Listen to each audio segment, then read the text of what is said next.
دنیا اور آخرت کا ایک کمپیریزن، تقابل۔ قرآن کریم کی ہر بات ہی بڑی پیاری ہے۔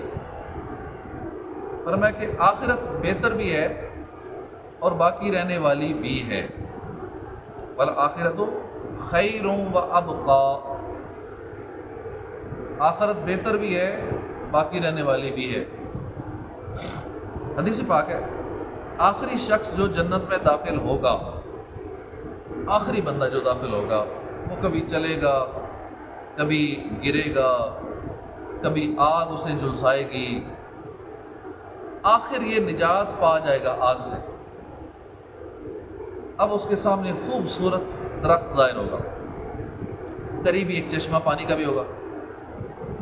بندہ عرض کرے گا مولا مجھے اس درخت کے قریب کر دے، میں اس کے سائے میں بیٹھوں، چشمے سے پانی پیوں۔ رب کریم فرمائے گا اگر یہ عطا کر دیا جائے تو اور کچھ مانگے گا؟ بندہ وعدہ کرے گا کہ مولا اس سے سوا کچھ نہیں مانگوں گا، بس خالی درخت کا سایہ مل جائے، پانی مل جائے۔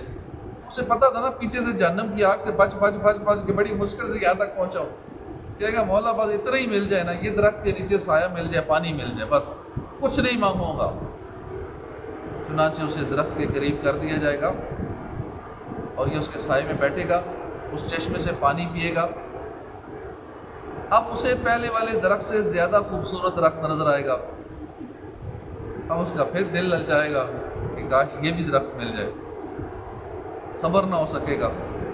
مالک کریم کی بارگاہ میں عرض کرے گا مولا اس درخت کے قریب کر دے۔ اللہ پاک فرمائے گا اے ابن آدم تو نے وعدہ نہیں کیا کہ میں اور کچھ نہیں مانگوں گا؟ بندہ دوبارہ وعدہ کرے گا مولا ایک بار بس تھوڑا سا یہ درخت کا سایہ مل جائے، وہاں تک پہنچ جائے، اور کچھ نہیں مانگوں گا۔ اب اس کی عرض قبول ہوگی، اسے اس درخت تک پہنچا دیا جائے گا۔ حدیث پاک لمبی ہے، میں مختصر عرض کروں۔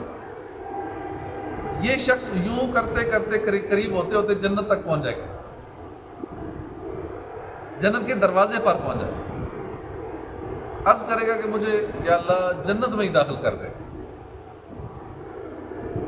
اللہ پاک فرمائے گا اے بندے اگر میں تمہیں دنیا اور اس کی مثل، جتنی دنیا ہے پوری زمین ہے اور پھر اتنی ڈبل جنت میں تجھے جگہ عطا کر دوں، کیا راضی ہو جائے گا؟ یہاں تو کسی کو ایک ملک یا گوند مل جائے، چھوٹے سے ملک کی بھی نہ ہو، کتنا خوش ہوتا ہے، اپنے آپ کو کیا سمجھتا ہے؟ اور جس کو پوری دنیا کی حکمرانی مل جائے وہ کتنا خوش ہوگا۔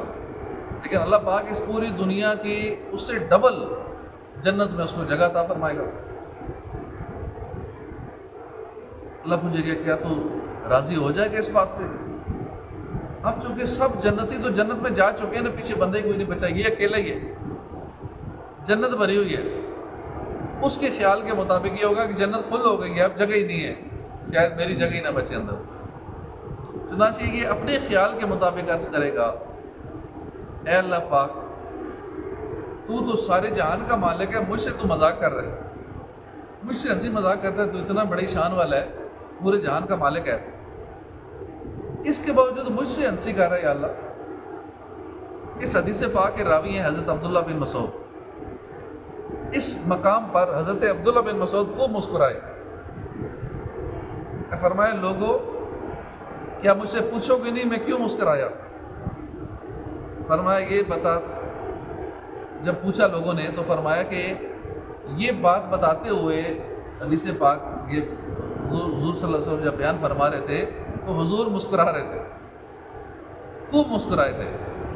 ہم نے پوچھا تو فرمایا کہ بندے کی اس بات پر اللہ بھی خوشی کا اظہار فرمائے گا۔ جب بندہ کہے یا اللہ جنت میں تو مجھے دنیا اور اس کے برابر ڈبل دنیا کے برابر تو مجھے جگہ عطا فرمائے گا، یا اللہ مذاق مجھ سے ہنسی نہ کر، تو اس پہ اللہ بھی خوش ہوگا، تو اس لیے میں بھی خوب مسکرایا۔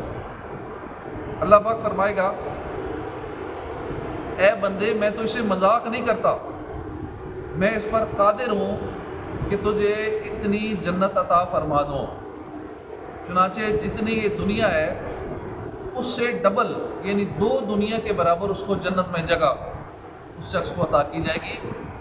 اور روایات میں ہے کہ یہ وہ شخص ہے جسے جنت میں سب سے کم جگہ ملی، جسے زیادہ ملی اس کا کیا حال ہوگا۔ ایک سب سے کم جگہ والا بندہ یہ ہوگا کہ اس کو اس دنیا کی ڈبل جگہ ملے گی۔ یہاں جس کے پاس تھوڑا لاکھوں مربع جگہ ہو، وہ پتہ سمجھتا ہے میں پتہ نہیں کیا چیز ہوں، میری اتنے لاکھ جگہ ادھر ہے، اتنے لاکھ فلان جگہ ہے، اتنے لاکھ مربع ادھر ہے۔ اور جس کی دوسرے ملکوں میں بھی ہو، بڑے بڑے ولاز ہوں، تو اس کی ذرا اور اکڑ بڑھ جاتی ہے۔ جنت میں تو ماڑے سے بندے کتنی جگہ ہوگی، پوری دنیا کی ڈبل کی جگہ کے برابر۔ جتنی ہماری زمین ہے، بالفرض ہمیں ہزاروں سال کی زندگی مل جائے، ہم دن رات محنت کریں، پھر بھی ہم یہ زمین پوری خرید نہیں سکتے۔ سوچ بھی نہیں سکتے نا کہ ہم پوری دنیا کی زمین، یہ پاکستان کی نہیں خرید سکتے، پوری دنیا کے دلوں میں تو بڑے بڑے نہیں خرید سکے، امیر کبیر لوگ بھی وہ نہیں خرید سکے۔ ایلن مسک کتنی خرید سکا زمین، اس کا بھی دیکھ لیں۔ تو اتنا مالدار ہونے کے باوجود، سارے دنیا کے مالدار مل کے بھی ابھی تک نہیں جگہ ساری زمین خرید سکے۔ چلو ساری زمین کے مالک ہم بن جائیں۔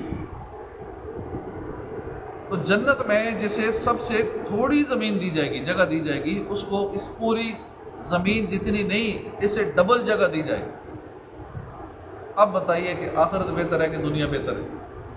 والآخرۃ خیر و ابقیٰ، اور آخرت بہتر ہے اور بہتر بھی ہے اور پھر باقی رہنے والی ہے۔ ایک ہوتا ہے نا چیز بہتر ہو لیکن جلدی ختم ہو جائے، یہ بھی ایک مسئلہ ہے، عیب ہے، لیکن بہتر بھی ہو اور ہمیشہ کے لیے ہو، یہ میں سونے پہ سہاگا ہے۔